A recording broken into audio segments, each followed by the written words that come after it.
తమరు క్రిస్టియన్, మీ నాయకుడు క్రిస్టియన్. నేను తప్పు పట్టడం లేదు, తప్పు పట్టకూడదు కూడా, తప్పు పట్టకూడదు కూడా.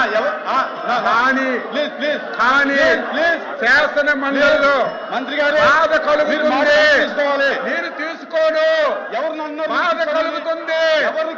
వెంకటేశ్వర స్వామి పవిత్రుడే ఇంత దారుణంగా దెబ్బతీస్తున్నారు అధ్యక్ష.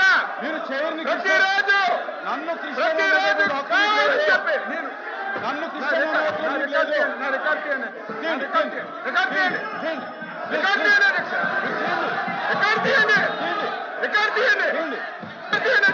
క్షమాపణ చెప్తారా? నేను చెప్తా.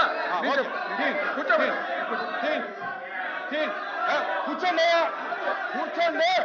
కూర్చోండి. అరే కూర్చోండి, నేను తీస్తాను. కూర్చో, కూర్చో. కిందకి దిగాలి. కూర్చోండి,